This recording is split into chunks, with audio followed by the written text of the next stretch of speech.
রহমানির রহিম। ইসলাম Pakrashi institution school and কলেজের পক্ষ থেকে অনলাইন ক্লাসে তোমাদের সবাইকে শুভেচ্ছা অভিনন্দন।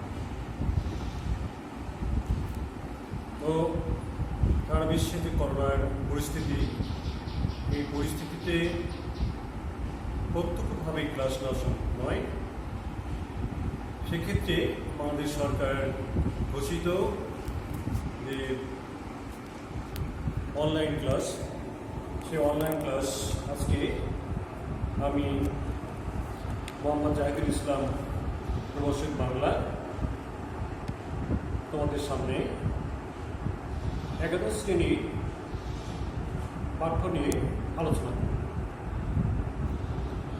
প্রথমেই প্রমোদ চৌধুরীর একটা বিখ্যাত উক্তি, বাংলা ভাষাকে যে ব্যক্তি ভালোভাবে আয়ত্ত করেনি এমন কেউ যদি নিজেকে শিক্ষিত বলে দাবি করে, তাহলে আমি তার এই ভানকে ঘৃণা করি। এক্ষেত্রে তোমরা বুঝতে পারলা যে বাংলা ভাষা তাহলে আমাদের ভালোভাবে আয়ত্ত করতে হবে, ভালোভাবে চর্চা করতে হবে, ভালোভাবে শিখতে হবে। ঠিক আছে, আসলে প্রথমে আমি আজকে পাঠের শিরোনাম প্রশ্ন করব। তার আগেই তোমাদের কাছে আমার প্রশ্ন যে আমাদের বাড়ির চারপাশে বা গৃহে আমরা অনেকগুলো প্রাণী দেখতে পাই, যেমনটি গরু, ছাগল, মহিষ, হাঁস, মুরগি, বিড়াল, কুকুর, এগুলো আমাদের গৃহের নিকটেই বসবাস করে। এই যে আমি প্রাণীগুলোর নাম বললাম, এগুলোকে বলা হয় গৃহপালিত প্রাণী। এই প্রাণীগুলোর ভিতরে আমরা গরুর খাবার ব্যবস্থা করি, মহিষের খাবার ব্যবস্থা করি, মুরগির, হাঁস, মুরগি খাবার ব্যবস্থা করি, গরু ছাগলের খাবার ব্যবস্থা করি, কিন্তু আমরা একটা প্রাণী বা দুইটা প্রাণীর খাবার ব্যবস্থা করি না, সেটা হচ্ছে কুকুর এবং বিড়াল। তা আমাদের বিড়াল কিন্তু আমাদের পাশেই একদম সচেতনতা দেখা যায়, অল টাইম থাকে, সবসময়ের জন্য শেষ থাকে। আসলে এই বিড়াল জন্য আমরা খাবার ব্যবস্থা করি না। তাহলে এই যে প্রাণীগুলোর কথা বললাম, সে প্রাণীগুলোর ভিতর সবারই কিন্তু ক্ষুধার যন্ত্রণা আছে, ক্ষুধা লাগে, ক্ষুধা পিপাসা আছে। তাহলে গরু, ছাগল, মহিষ, হাঁস, মুরগির জন্য খাবারের ব্যবস্থা করলাম, কিন্তু এই বিড়ালের জন্য বা কুকুরের জন্য খাবার ব্যবস্থা করলাম, তাহলে এই বিড়াল বা কুকুর এটা কী করে জীবন ধারণ করবে? ঠিক আছে, তা আসলে বিড়াল মূলত আজকে আমাদের আলোচ্য বিষয়। বঙ্কিমচন্দ্র চট্টোপাধ্যায়ের লেখা প্রবন্ধ, এটা কি নেওয়া হয়েছে কমলাকান্ত দপ্তর প্রবন্ধ গ্রন্থ থেকে। এই কমলাকান্ত দপ্তর গ্রন্থ এর ভিতরে 15টা প্রবন্ধ আছে, তার মধ্যে রসাত্মক এবং ব্যঙ্গধর্মী রচনা হচ্ছে, প্রবন্ধ হচ্ছে ও বিড়াল। তো বিড়ালের খাবার তাহলে কি? বিড়ালের তো ক্ষুধা আছে, তাই নাকি? বিড়ালের খাবার হচ্ছে আমাদের উচ্ছিষ্ট খাবার, যেমন মাছের কাঁটা, পাতের ভাত, এইগুলো। তো এই উচ্ছিষ্ট খাবারগুলো আমরা বিড়ালকে না দিই, আমরা কী করি? নর্দমায় বা পুকুরে ফেলে দিই। তাহলে বিড়াল কি? সে তার অধিকার থেকে বঞ্চিত হলো। তার যে জীবন ধারণের একটা পন্থা বা খাবারের ব্যবস্থা আল্লাহ তাকে নির্ধারণ করে দিয়েছেন, সে থেকে খাবার সে পেল না এবং তার অধিকার থেকে বঞ্চিত করা হলো। তাহলে বিড়াল কী করবে? তার তো ক্ষুধার যন্ত্রণা কাতো, তার তো ক্ষুধা পিপাসা আছে, কারণ আমরা মানুষ, আমাদের যখন ক্ষুধা পিপাসা আছে, তেমনটিভাবে কিন্তু বিড়ালেরও ক্ষুধা পিপাসা আছে। তো বিড়াল যখন তার অধিকার থেকে বঞ্চিত হলো, তখন সে বাধ্য হলো অন্যের ঘরে চুরি করতে। ঠিক আছে, যে আজকের আমাদের আলোচনা হচ্ছে বিড়াল প্রবন্ধটি। এর লেখক পরিস্থিতি সম্পর্কে কিছু বলবো। লেখক বঙ্কিমচন্দ্র চট্টোপাধ্যায়, তার জন্ম 1830 খ্রিস্টাব্দ এবং মৃত্যু 1894 খ্রিস্টাব্দ। তিনি পেশায় ছিলেন ম্যাজিস্ট্রেট এবং তিনি জনক ছিলেন বাংলা সাহিত্য। উপাধি ছিল তার সাহিত্য সম্রাট। তার যে বৌদ্ধ সংখ্যা মোটামুটি আমরা 34 শতাংশ বিড়াল প্রবন্ধটি সংক্ষেপে কিছু বলব, তারপরে মূল আলোচনা। তো বিড়াল লেখক হচ্ছে কে? বঙ্কিমচন্দ্র চট্টোপাধ্যায়। এখানে চরিত্র দুইটা, একটা হচ্ছে বিড়াল, অন্যটি হচ্ছে কমলাকান্ত। তো কমলাকান্ত বিড়ালের সাথে কথোপকথন করে কিভাবে? ঐশ্বরিকভাবে, দিব্যকর্ণ। দিব্যকর্ণ শব্দটা হচ্ছে ঐশ্বরিকভাবে শ্রবণ করে। তো আল্লাহ তাআলা প্রথমভাবে বিড়ালের কথাগুলো বঙ্কিমচন্দ্র অথবা কমলাকান্ত শুনতে পায়, তার কথাগুলো। তাই একদিন কমলাকান্ত পোকা হাতে রয়ে জিমাইতে ছিল, খাওয়ার প্রস্তুত হয় নাই এমন অবস্থায়। তো কমলাকান্ত তিনি অটাল যুদ্ধ নিয়ে ভাবছিলেন, নেশা করছিলেন, যেহেতু খাবার প্রস্তুত হয়, রান্না করা হয় নাই, সেই হেতু তিনি বোকা হাতে রয়ে জিমাইতে ছিল এবং অটাল যুদ্ধ নিয়ে ভাবতেছিলেন। আমার নিশ্চয় তোমরা অবশ্যই জানো যে অটাল যুদ্ধ হয়েছিল 1815 খ্রিস্টাব্দে নেপোলিয়ান এবং ওয়েলিংটনের মধ্যে। এক্ষেত্রে নেপোলিয়ান পরাস্ত হয়, ওয়েলিংটন জয়ী হয়। সেই যুদ্ধকে নিয়ে তিনি ভাবছিলেন কমলাকান্ত বুকে হাতে রয়ে। এমন অবস্থায় একটা শব্দ হলো ম্যাও। তিনি মনে করছিলেন তিনি কে? তিনি হচ্ছে কমলাকান্ত। কমলাকান্ত মনে করছিলেন ওয়েলিংটন মনে হয় বীরত্ব লাভ করে তার সামনে আফিং ভিক্ষা চাইতে এসেছে। তো আবার একটা শব্দ হলো ম্যাও। তখন তিনি হুঁশ ফিরে দেখলেন না, এটা ওয়েলিংটন নহে, এই হচ্ছে বিড়াল। তো আমাদের সমাজে প্রচলিত নিয়ম, বিড়াল কোনো কিছু চুরি করে খাইলে বা খেলে একে প্রহার করতে হবে, মার দিতে হবে, জোষ্টি পেটা লাঠি পেটা করতে হবে। এরকম একটা আমাদের সমাজে প্রচুর ধারণা। যদি এটা না করি তা আমরা নিজেকে কাপুরুষ মনে করি। ঠিক আছে, বিড়াল আমাদের কাপুরুষ মনে করি। এই সম্মানকে বাঁচানোর জন্য আমরা কী করে বিড়ালকে ধাওয়া করি, তাকে ঠ্যাঙ্গায় দেই, মার দেই, প্রহার করি। কিন্তু বিড়াল একটু সরে গিয়ে বসার উনি দেখতে পেলেন যে আসলে বিড়াল তো আমি প্রহার করলাম বা ধাওয়া দিলাম, তখন বিড়াল তো পালালো না, তিনি একটু সরে দৌড়ে গিয়ে বসলেন।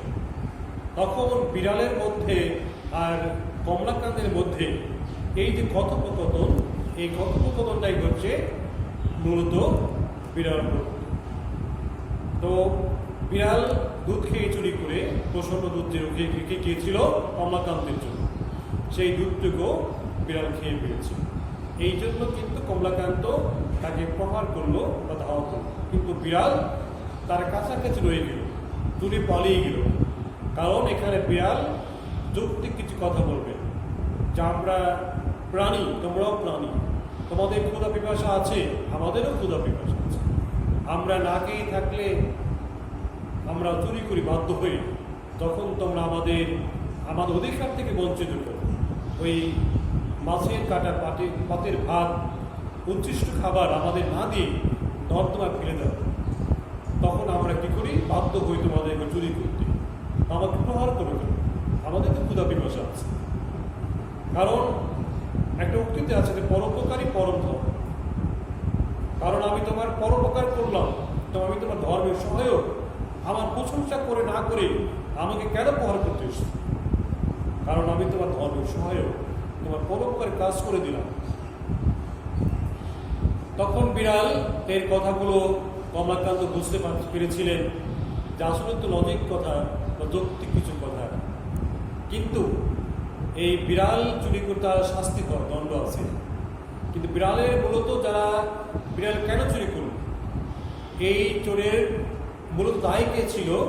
যা আমরা ব্যক্তি, আমরা তার খাদ্য থেকে বঞ্চিত করলাম, অধিকার থেকে বঞ্চিত করলাম, তার খাবার আমরা অতিষ্ঠ খাবারগুলো দিলাম না, এই জন্য আমরাই দায়ী।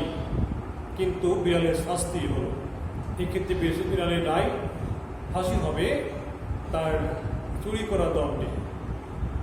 তখন বিড়ালের আরেক নাম হচ্ছে মার্জার, তোমার এই সঙ্গে জানো যে মার্জার তখন বিচারকের কাছে একটা দাবি করলেন যে না, আমার বিচার করার আগে একটা শর্ত তোমাকে মানতে হবে। তাও বিচারক মণ্ডলী বললেন কি তোমার শর্ত? তখন সেই মার্জার বা বিড়াল শর্তটি বললেন যে তোমাকে আগে 3 দিন উপবাস করতে হবে। তুমি যদি নসিরাম বাবুর ভান্ডারে ধরা না পড়ো তাহলে আমি ফাঁসিটা মেনে নিই। তখন বিচারক আসলে বুঝতেই পারলেন না কী করবে, এখন এই 3 দিন না খেয়ে থাকতে পারবে। তখন বিড়ালের ফাঁসি হলো। মূলত আমাদের সমাজে এই যে প্রচলিত অন্যায় অপরাধ বা ধনী শ্রেণীর যে আচরণ বা বৃত্তশালীর যে আচরণ, তার বাড়ির পাশেই যে রূপ করিম রহিম সমীরণ জমিরন না খেয়ে অভুক্ত অবস্থা মারা যাচ্ছে, অথচ ধনী শ্রেণী কৃপণ কিন্তু সেদিকে খেয়াল করছে। এই যে সমাজের অন্যায়, এই অন্যায়কে তাদের চোখে আঙুল দিয়ে দেখাই দিয়েছেন এই বিড়াল প্রবন্ধের মাধ্যমে। ঠিক আছে, তো আজকের এইগুলো মূলত এই বিড়াল প্রবন্ধের কথা। তো কমলাকান্তের দপ্তর গ্রন্থ থেকে বিড়াল প্রবন্ধটি নেওয়া হয়েছে। এই কমলাকান্তের দপ্তরের একটা গ্রন্থ, প্রবন্ধ গ্রন্থ। এই প্রবন্ধ গ্রন্থের মধ্যে 15টি প্রবন্ধ আছে, তার মধ্যে বিড়াল প্রবন্ধটি নেওয়া হয়েছে। বিড়াল প্রবন্ধ রসাত্মক ও ব্যঙ্গম ধর্মী রচনা। এটা অত্যন্ত রসাত্মক এবং ব্যঙ্গ ধর্মী রচনা। আমাদের সমাজে যারা ধনী শ্রেণী আছে, বিদ্যুৎশালী আছে, তারা তাদেরকে চোখে আঙুল দিয়ে দেখাইছে এই বিড়াল প্রবন্ধে বঙ্কিমচন্দ্র চট্টোপাধ্যায়। তাদেরকে ব্যঙ্গ করা হয়েছে। ঠিক আছে, এই জন্য এই রচনাটি হচ্ছে রসাত্মক এবং ব্যঙ্গধর্মী।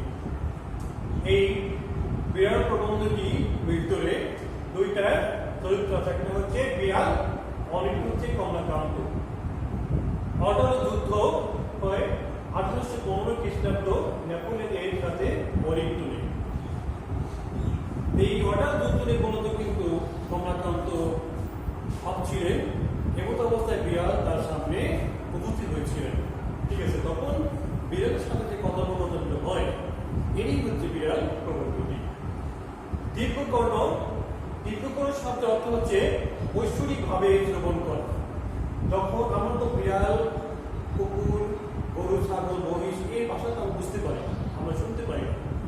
আসলে এই বিড়ালের কথাগুলো দীর্ঘকর্ণ বা ঐশ্বরিকভাবে বঙ্কিমচন্দ্র চট্টোপাধ্যায় অথবা কমলাকান্ত শুনতে পেয়েছিলেন। ঠিক আছে, তখন তার যে কথোপকথন হয়, এটি হচ্ছে বিড়াল প্রবন্ধ। এই সংসারে ক্ষীর, ফল, দুগ্ধ, দধি, মৎস্য, মাংস সবই তোমরা খাইবে, আমরা পাইব নাকি। এই কথাটা কার? বলতো বিড়ালে। এই সংসারে সব কিছু তোমরা খাইবে, ক্ষীর, ফল, দুগ্ধ, দধি, মৎস্য, মাংস প্রত্যেকটা জিনিস তোমরা খাইবে, তাহলে আমরা কেন পাইব? আমরা কেন পাইব না সেটা, তোমাদের ক্ষুধা পিপাসা আছে, আমাদের ক্ষুধা পিপাসা, তোমরাও প্রাণী, আমরাও প্রাণী। ঠিক আছে, তাহলে তোমরা সব কিছু খাইবে, আমরা কেন পাইব? এটা বিড়ালে এখানে প্রশ্ন চিন্তা আছে, বিড়ালে প্রশ্ন এখানে কেন আমরা পাইব না। পরোপকারী পরম ধর্ম, আমি তোমার ধর্মের সহায়ক। আমি যে তোমার দুধ চুরি করে খেয়েছি, এটা তোমার পরোপকার করে দিয়েছিলাম। যেহেতু পরোপকার একটা পরম ধর্ম, সেই হেতু আমি তোমার দুধ চুরি করে খেয়ে আমি তোমার পরোপকার করে দিয়েছি, ধর্মের কাজ করে দিয়েছি। আমি তোমার ধর্মের সহায়ক। তুমি আমাকে প্রশংসা করো, আর প্রশংসা না করে তুমি আমাকে প্রহর করতে এসছো, এটা আসলে ঠিক। কারণ আমি তোমার ধর্মের সহায়ক, আমি তোমার শুভকাঙ্ক্ষী। অধর্ম চোরের নহে, চোরে যে চুরি করে সে অধর্ম কৃপণ ধনী। আমরা চোর যখন চুরি করে তখন আমরা বলি এটা অধর্ম চোরের, আসলে চোরে চুরি করে সে অধর্ম কিন্তু কৃপণ ধনী। আজকে আমাদের বাস্তব সমাজে যে চোর চুরি করে তারা আমরা দণ্ড দেই, শাস্তি দেই, অধর্ম মনে করি। আসলে এদের এই অধর্মে হচ্ছে কৃপণ ধনী, শতগুণ দোষী হচ্ছে কৃপণ ধনী। ওই ধনী শ্রেণী বা বিত্তশালী ব্যক্তি যদি আমাদের সমাজে এই অভুক্ত প্রাণী ব্যক্তি, ওই রহিম, করিম, সমীরণ, জমিরন এই ব্যক্তিদের যদি তাদের খাদ্যের ব্যবস্থা করে দিত, অভুক্তভোগকে হাসি কুড়াতো, তাদের ক্ষুধা নিবারণ করত, তাহলে কিন্তু এই চোর চুরি করতো না। তাহলে এই চোর যে চুরি করলো, এই চুরি করার এখানে অধর্ম হচ্ছে কৃপণ ধনী। চোর যদি 100 গুণ ধনী হয়, তার ডাবল গুণ দোষী হবে হচ্ছে কৃপণ ধনী। কারণ চোর যখন চুরি করতে খেতে না পাইল, ধনী শ্রেণী বা কৃপণ ধনী যখন এই অভুক্ত ব্যক্তিদের খাবার দিল না, তখন কিন্তু সেই চোর চুরি করবে, কারণ তাকে বাঁচতে হবে। তাহলে চোরে বলে কিন্তু শতপ্রদোষী হচ্ছে কৃপণ ধনী। অথচ কৃপণ ধনী কোনো শাস্তি হয় না, শাস্তি হয় কার? চোরের শাস্তি হয়। এটা আমাদের প্রস্তুত সমাজে আছে। তেলা মাথায় তেল দেয় মনুষ্য জাতির রোগ। আমরা আমাদের বাস্তব সমাজে যাদের মধ্যে তেল আছে, তাদের মধ্যে তেল নেই। যাদের মধ্যে তেল নেই, যারা অসহায়, ক্ষুধার জেলায় কাদর বঞ্চিত, তাদেরকে দিকে আমরা ডাকাই না। ঠিক আছে, তার কথা আমরা উচ্চারণ করি না। কারণ এদেশে আমরা সমাজে দেখতে পাই যে কাদর তেল আছে, তার মাথায় আমরা তেল দিতে দেই, তাকে আবার আপ্যায়ন করি, তার খাবার ব্যবস্থা করি। তার খাবার নাই, তার খাবারের ব্যবস্থা করি। তার ধনী ব্যক্তি তাদেরকে দাওয়াত দিই। ঠিক আছে, যদি নাও খেতে চায় তাকে আরো জোর করি, যার কিনেন আরেক কিনেন। কিন্তু আমাদের পাশেই সমাজে এর বুঝতে দেখা যায় যে আসলে আমাদের বাড়ির পাশে যারা অভুক্ত ব্যক্তি, তারা না খেয়ে আছে কতদিন ধরে, তাদের কোনো ব্যবস্থা করি না। আমরা ওই ধনী পেয়ে আরেক ধনী খাবারের ব্যবস্থা করি। এটাই হচ্ছে মানুষের মনুষ্যত্বের একটা রোগ। একটি পতিত আত্মাকে অন্ধকার হইতে আলোতে আনিয়াছি, ভাবিয়ে কমলাকান্তের বড় আনন্দ। এই যে বিড়াল একটা পতিত আত্মাকে প্রদান করছে, সে কোনো অধিকার জানতো না। ঠিক আছে, তার অধিকার কি? তার সে কিভাবে ন্যায় বিচার পাবে, এই বিষয়গুলো কিন্তু কমলাকান্ত বা বঙ্কিমচন্দ্র চট্টোপাধ্যায় বিড়ালের মুখকে তার অধিকারের কথা বের করে নিয়ে আসছে। তখন অধিকারের কথা স্পষ্টভাবে বলছে, তখন এদিকে কমলাকান্তের একটা বড় আনন্দ।